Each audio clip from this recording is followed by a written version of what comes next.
SDV news కి స్వాగతం. ముందుగా ఈనాటి ముఖ్యాంశాలు. ధర్మాన్ని గెలిపించండి అంటూ పూతల పట్టు సభలో సీఎం జగన్ ప్రజలకు పిలుపు. మీ బిడ్డ ఒక్కడిపై వీరంతా యుద్ధం చేస్తున్నారంటూ వెల్లడి. ప్రశాంత, స్వేచ్ఛాయుత, హింసారహిత ఎన్నికల నిర్వహణే తమ లక్ష్యమని వెల్లడించిన భారత ప్రధాన ఎన్నికల కమిషనర్ రాజీవ్ కుమార్. ఓటరు నిర్భయంగా, స్వేచ్ఛగా ఓటు హక్కు వినియోగించుకోవాలని వెల్లడి. అవ్వాతాతల ఉసురు చంద్రబాబుకు తప్పక తగులుతుందంటూ మండిపడ్డ వైసీపీ సెంట్రల్ నియోజకవర్గ ఎమ్మెల్యే అభ్యర్థి వెల్లంపల్లి శ్రీనివాస్. వచ్చే సార్వత్రిక ఎన్నికల్లో ఫ్యాను గుర్తుకు ఓటు వేసి తనను ఎంపీగా కేసినేని నానిని గెలిపించాలంటూ విజ్ఞప్తి. మైలవరం కిరాణా షాపుల్లో తనిఖీలు నిర్వహించిన రెవెన్యూ సిబ్బంది. నూజివీడు రోడ్డులోని ఒక కిరాణా షాప్ లో అక్రమంగా నిల్వ ఉంచిన 260 కేజీల రేషన్ బియ్యాన్ని స్వాధీనం చేసుకున్నట్లు వెల్లడి.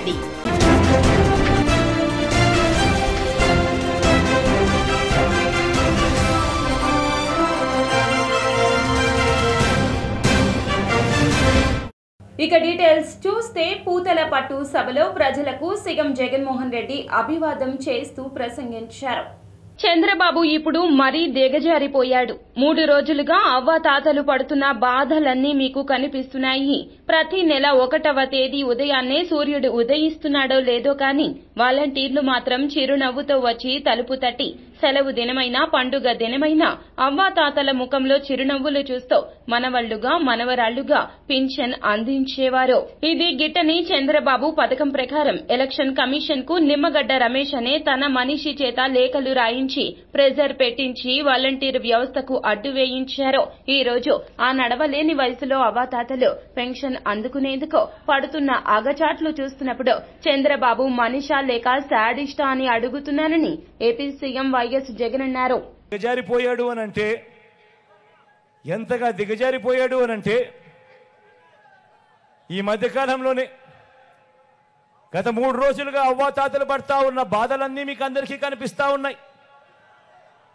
ఏ స్థాయికి దిగజారిపోయాడు అనంటే, ఆ వాలంటీర్లు వెళ్లి అవ్వాతాతలకు ఇంటికి వెళ్లి గుడ్ మార్నింగ్ చెబుతూ చిరునవ్వుతో 1వ తారీఖున ఎప్పుడూ కూడా క్రమం తప్పకుండా, ఎప్పుడూ కూడా మిస్ కాకుండా నెల 1వ తారీఖు వచ్చేసరికి సూర్యుడు ఉదయిస్తున్నాడో లేదో కానీ వాలంటీర్ మటుకు చిరునవ్వుతో వచ్చి తలుపు తట్టి సెలవు దినమైనా, పండుగ దినమైనా కూడా వచ్చి అవ్వాతాతల ముఖంలో చిరునవ్వును చూస్తూ మనవల్లగా, మనవరాళ్ళగా అవ్వాతాతల చేతుల్లో పెన్షన్ పెట్టి ఆ వాలంటీర్లను కూడా ఇదే పెద్ద మనిషి చంద్రబాబు నాయుడు గారు పథకం ప్రకారం ఎలక్షన్ కమిషన్కు నిమ్మగడ్డ రమేష్ అని చెప్పి తన మనిషి చేత లేఖలు రాయించి ప్రెజర్ పెట్టించి ఏకంగా వాలంటీర్ అనేవాడే లేకుండా, వ్యవస్థ అనేది లేకుండా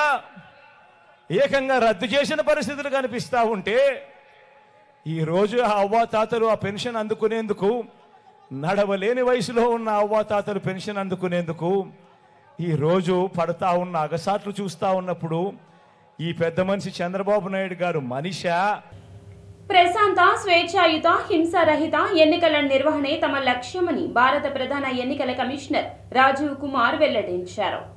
త్వరలో జరగనున్న పార్లమెంట్, వివిధ రాష్ట్రాల అసెంబ్లీ ఎన్నికలు స్వేచ్ఛగా, శాంతియుతంగా, హింసారహితంగా నిర్వహించడమే లక్ష్యంగా పనిచేయాలంటూ భారత ప్రధాన ఎన్నికల కమిషనర్ రాజీవ్ కుమార్ ఎన్నికల యంత్రాంగానికి స్పష్టం చేశారు. రానున్న ఎన్నికలకు సంబంధించి శాంతి భద్రతలు, భద్రతా బలగాల మోహరింపు, ఎన్నికల వ్యయ నిర్వహణ, సెన్సిటివిటీ, నోడల్ అధికారుల నియామకం, నోటిఫికేషన్ ఆఫ్ డ్రై డే మరియు పెయిడ్ హాలిడే, అంతర్జాతీయ సరిహద్దు అంశాలపై ఎన్నికల కమిషనర్ లతో సమావేశం నిర్వహించారు. అవ్వాతాతల ఉసురు చంద్రబాబుకు తప్పక తగులుతుందని ఎమ్మెల్యే వెల్లంపల్లి, ఎంపీ అభ్యర్థి కేసినేని నాని వెల్లడించారు. విజయవాడ సెంట్రల్ 30వ డివిజన్ దేవీనగర్ లో బుధవారం సాయంత్రం ఎమ్మెల్యే వెల్లంపల్లి, నగర మేయర్ రాయన భాగ్యలక్ష్మి, స్థానిక కార్పొరేటర్ బి జానారెడ్డితో కలిసి ఎంపీ కేసినేని శ్రీనివాస్ గడప గడపకు వెళ్లి ప్రభుత్వం చేసిన మంచిని వివరిస్తూ ఓట్లు అభ్యర్థించారు. ఈ సందర్భంగా ఆయన మాట్లాడుతూ, పేదలు పెత్తందారులకు జరుగుతున్న పోరాటంలో పేదల తరపున అహర్నిశలు పనిచేస్తున్న వైఎస్ జగన్ కు అండగా ఉండాలన్నారు. సౌమ్యుడు, అందరికీ అందుబాటులో ఉండే వెల్లంపల్లి వెల్లంపల్లికి ఓట్లు వేసి అత్యధిక మెజారిటీతో గెలిపించాలన్నారు. అన్ని ఫేక్ బుద్ధులు, అన్ని ఫేక్ పనులు. ఇవాళ జగన్మోహన్ రెడ్డి గారు వాలంటీర్ వ్యవస్థ తీసుకొస్తే దాని మీద పడేడ్చాడు. ఇవాళ జగన్మోహన్ రెడ్డి గారు సచివాలయ వ్యవస్థ తీసుకొస్తే దాని మీద పడేడ్చాడు. ఇవాళ మన ప్రజలను ఆదుకోవడం కోసం విలేజ్ క్లినిక్లు, అర్బన్ క్లినిక్లు పెట్టి 140 రకాల వైద్యాలు చేపిస్తూ ఉంటే ఇంటికి దగ్గరలో దాని మీద ఈర్చిపడ్డాడు, అసూయపడ్డాడు. అట్లా ఇవాళేమో తన మేనిఫెస్టోలో మళ్ళీ పెన్షన్లు నేను ఇంటికి ఇస్తానని చెప్తున్నాడు. అంటే జగన్మోహన్ రెడ్డి గారు ఆ రోజు నుంచి ఈ రోజు వరకు కూడా ఇంటికి పెన్షన్లు పంపిస్తున్నాడు 1వ తారీఖు పొద్దునే. నువ్వెందుకు చేయలేకపోయావు? 14 నుంచి 19 వరకు అదే పని. నువ్వు వాలంటీర్లు ఎందుకు పెట్టలేకపోయావు? ఇవాళ వాలంటీర్లు మళ్ళీ కొనసాగిస్తానంటున్నాడు, పెన్షన్లు ఇంటికి పంపిస్తానంటున్నాడు. అన్నీ జగన్మోహన్ రెడ్డి గారు చేసిన పనులన్నీ మళ్ళీ నేను చేస్తానని అనౌన్స్ చేసి ఎవరిది ఫేక్ బతుకే వాడు అర్థమవుతుంది. ఎవరిది ఫేక్ బతుకు అనేది ప్రజలందరికీ తెలుసు. చంద్రబాబు నాయుడుది పెద్ద ఫేక్ బతుకు. ఇవాళ జగన్మోహన్ రెడ్డి గారి పాలసీ ఏంటి? పేదవారిని ఆదుకోవడం, అన్ని కులాలని మతాలని సమానంగా చూడటం, అట్లాగే పేదలకి. ఎందుకంటే ఎప్పుడైనా ఎనీ గవర్నమెంట్ పనిచేయాల్సింది ఏంటంటే పేదవారి కోసం పనిచేయాలి గవర్నమెంట్, పెత్తందారుల కోసం కాదు. కానీ ఎప్పుడు చంద్రబాబు నాయుడు పనిచేసే పెత్తందారులు. ఇవాళ అక్కడ రుజువైంది ఏంటంటే జగన్మోహన్ రెడ్డి గారు వైఎస్ఆర్సీపీ ఒక పాలసీ తీసుకుంది. ఆ పాలసీ ఏంటి? చంద్రబాబు నాయుడు అమరావతి అనే ఇది పెట్టి ఒక రియల్ ఎస్టేట్ వ్యాపారం చేసి పెట్టి తన స్వలాభం కోసం, తన కొడుకు స్వలాభం కోసం రియల్ ఎస్టేట్ వ్యాపారం చేయడం పెట్టాడు. అది ఎందుకు పని కాదు, అన్ని టెంపరీ బిల్డింగ్ కట్టారు, అందరూ తెలుసు ప్రజలందరికీ. దాని మీద ప్రతి ప్రాంతానికి న్యాయం చేయాలని ఆయన ఒక ఉద్దేశంతో ఆయన పనిచేశారు. మూడు రాజధానులు అన్నారు. దాన్ని సమర్థిస్తాం ఒక పార్టీ ఎమ్మెల్యేగానో ఎంపీగానో మా అందరూ బాధ్యత. ధైర్యంగా అడిగినట్టు, అంటే నా వల్ల మీకు ఏదన్నా మేలు జరిగింటేనే నాకు ఓటు వేయండి అనే దమ్ము ధైర్యంగా అడిగే నాయకుడు భారతదేశంలోనే లేరు. కాబట్టి అటువంటి ముఖ్యమంత్రి జగన్మోహన్ రెడ్డి గారిని మనం ముఖ్యమంత్రి చేసుకొని ఇక్కడ వెల్లంపల్లి శ్రీనివాస్ గారిని మరియు మన ఎంపీగా కేసీఆర్ నాని గారిని గెలిపించుకోవాలని చెప్పి మేము ఈరోజంతా ప్రచారంలో భాగంగా పాల్గొంటున్నాం.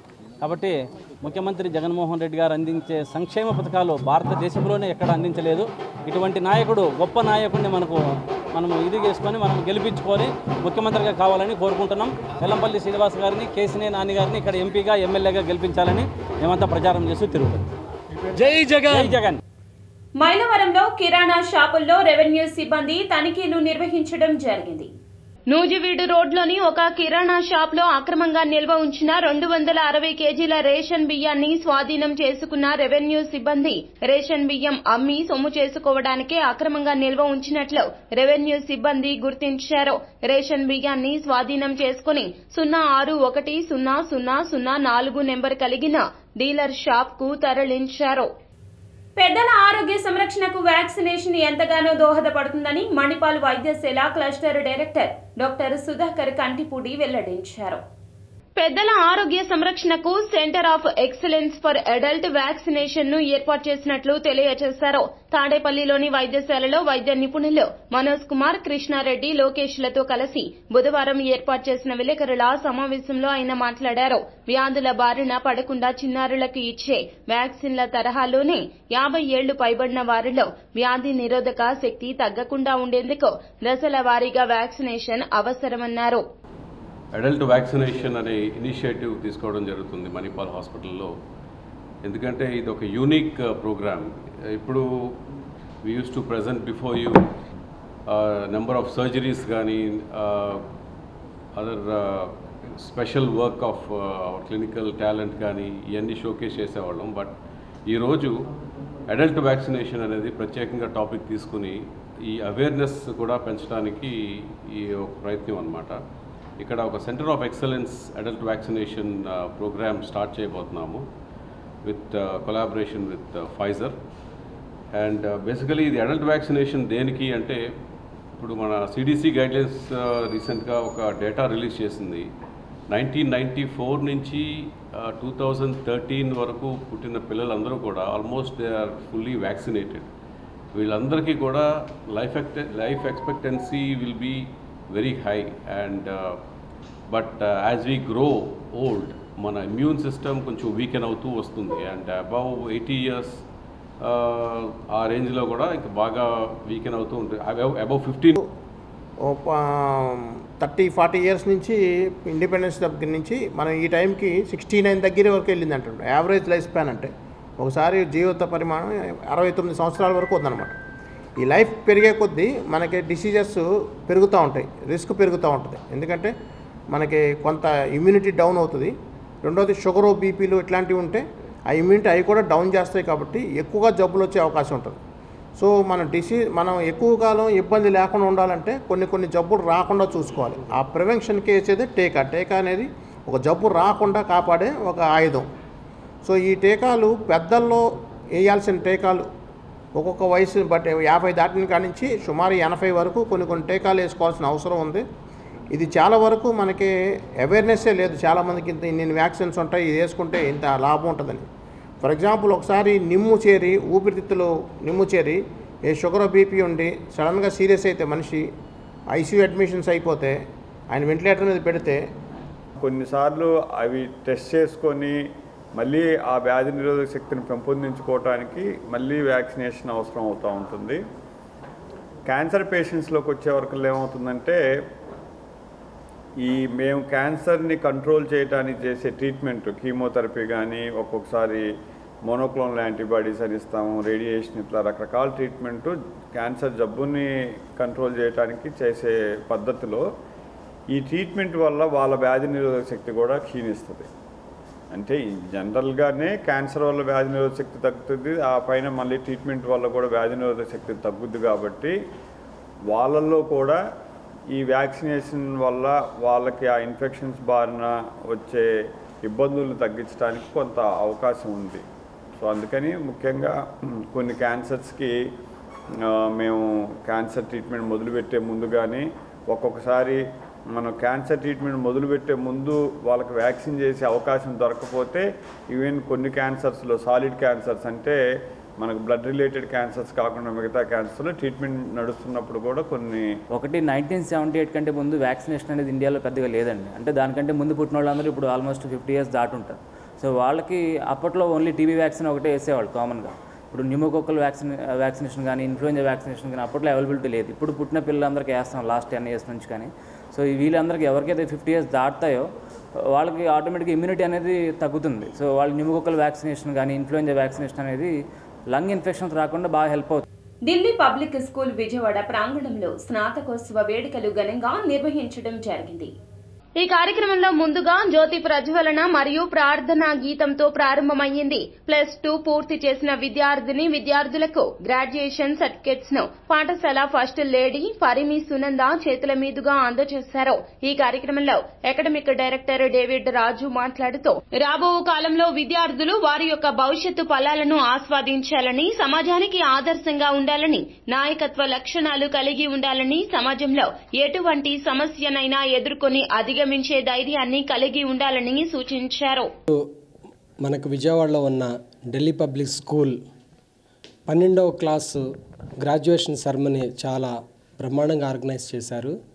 ఇక్కడ స్టూడెంట్స్కి ఒక మంచి వాతావరణం అంటే ఒక అకాడమిక్గా కానీ కరికులంగా కానీ వాళ్ళకి కెరీర్కి కావాల్సిన మంచి గైడెన్స్ని ఇస్తూ వాళ్ళ డైరెక్టర్ గారు కానీ ప్రిన్సిపల్ గారు కానీ మేనేజ్మెంట్ గారు ఒక మంచి వాతావరణాన్ని క్రియేట్ చేశారు. నేను అనుకున్నది ఏంటంటే జనరల్గా స్టూడెంట్స్ అందరు ఇంజనీరింగ్ మెడిసిన్ చదువుతారని చెప్పేసి అనుకుంటే ఇక్కడికి వచ్చిన తర్వాత నాకు మంచిగా తెలిసింది ఏంటంటే స్టూడెంట్స్ వెరైటీ ఆఫ్ ఫీల్డ్స్ని ఎంచుకోవటం అది ఒక మంచి శుభపరిణామంగా భావిస్తున్నాం. కొంతమంది స్టూడెంట్స్కి అమెరికాలో వాళ్ళకి గ్రాడ్యుయేషన్ చదవడానికి మంచి సీట్లు వచ్చినందుకు ఢిల్లీ పబ్లిక్ స్కూల్ యాజమాన్యం చాలా కృషి చేశారు. వాళ్ళ టీచింగ్ ఫ్యాకల్టీ ఇది చాలా మంచి హర్షణీయమైన సందేశం మనకి ఈరోజు ఈ ఢిల్లీ పబ్లిక్ స్కూల్లో దొరుకుతుంది. David Raj, academic director of Delhi public school Vijayawada. It's indeed a proud moment for me today when we have this auspicious occasion called graduation ceremony for the year 2023-24 batch. We are very proud of this particular batch, and this graduation ceremony is one of the first ones in DPS Vijayawada. We planned it because, our children are really talented. As I already spoke in my speech there, my children, this batch, were trendsetters of many things.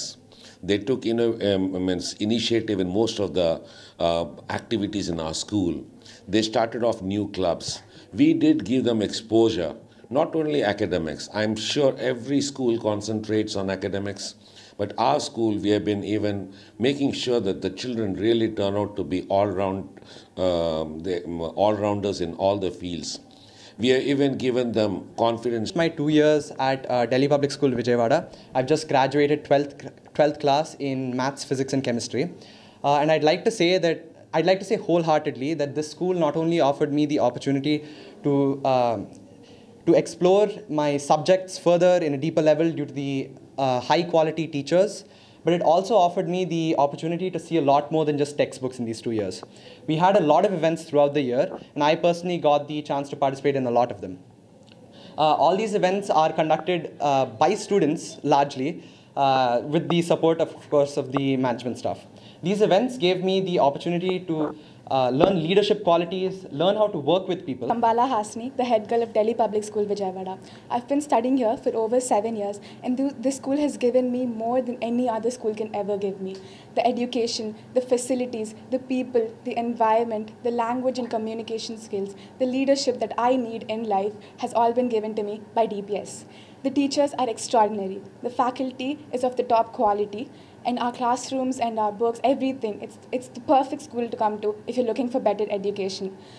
We today have celebrated our very first graduation ceremony for 12th graders, class of 2024. We are the first school in Vijayawada to accomplish this. TDP కార్యాలయంలో Penamaluru assembly అభ్యర్థి బోడే ప్రసాద్ విలేకరుల సమావేశం నిర్వహించారు. గంగూరులో ఒక పేద దళిత మహిళ వజ్రమ్మ ఆరోగ్యం బాగోలేకనే మృతి చెందింది. పెన్షన్ కోసం సచివాలయానికి వెళ్తే ఇంకా డబ్బులు రాలేదని 3 సార్లు వెనక్కి పంపారు. ఇంటికెళ్లిన తర్వాత చనిపోయింది. దీనికి ప్రభుత్వమే కారణమన్నారు.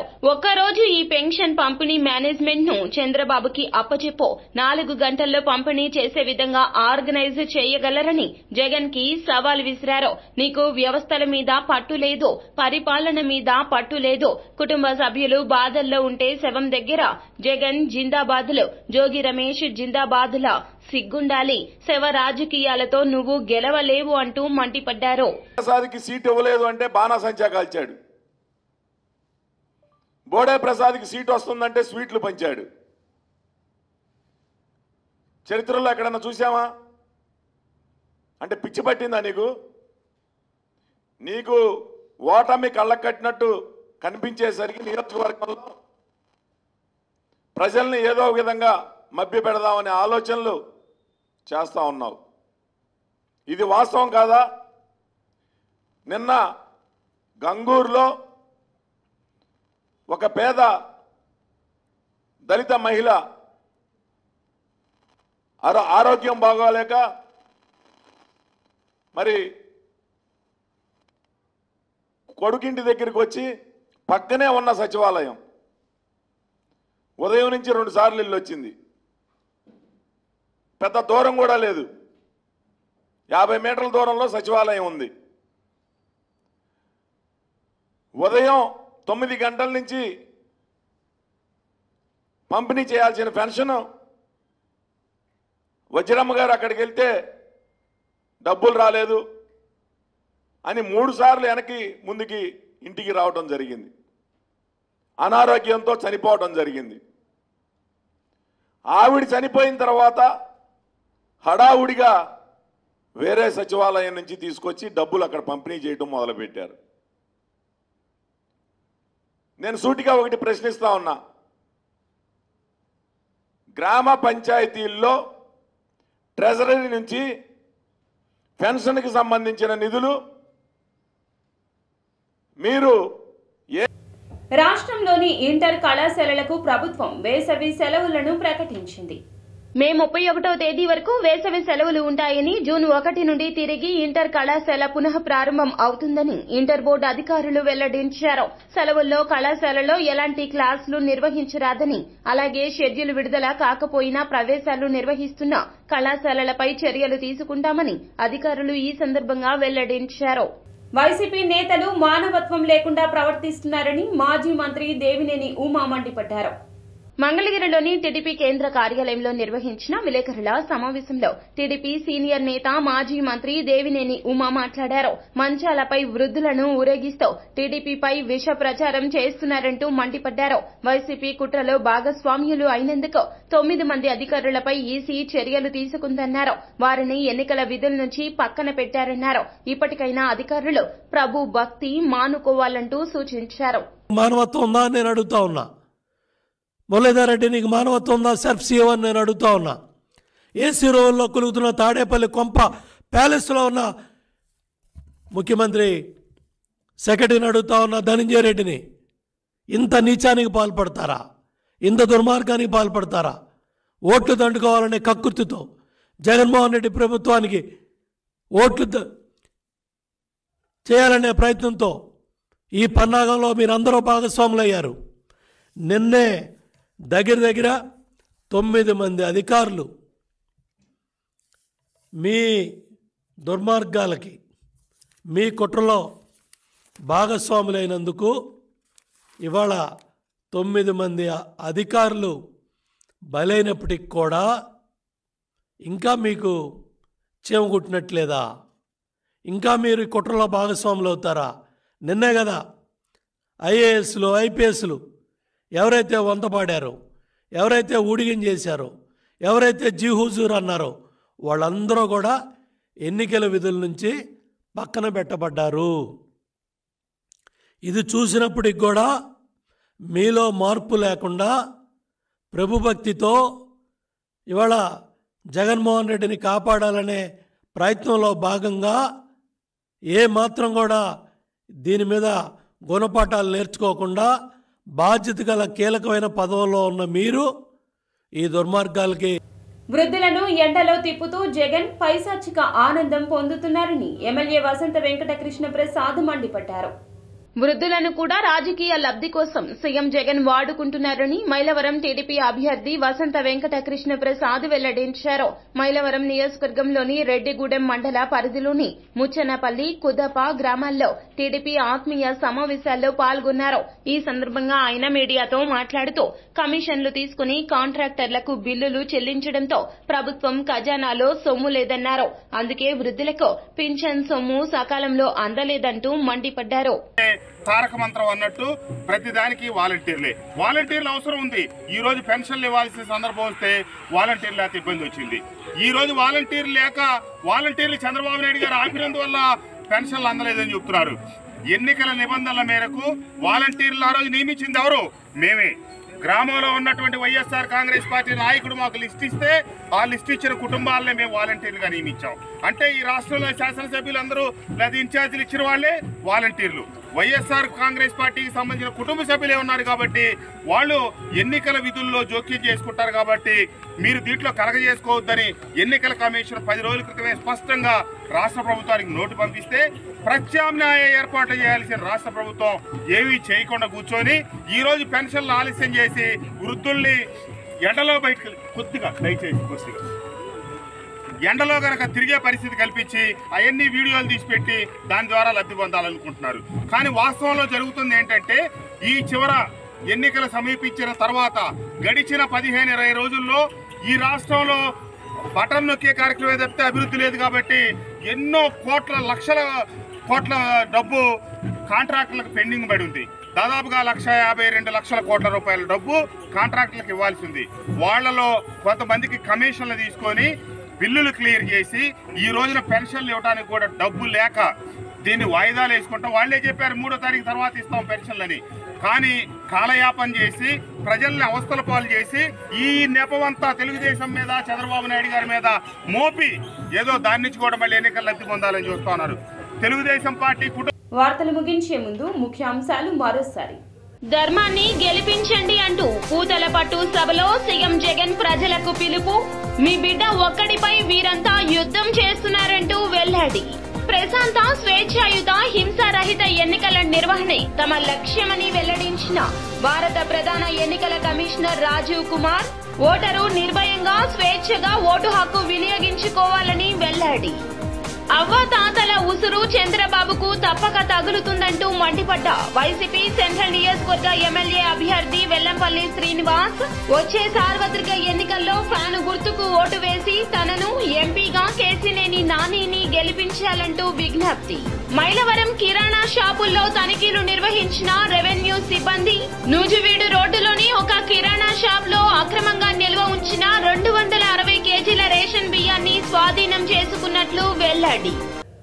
SBB న్యూస్ సమాప్తం. నమస్కారం.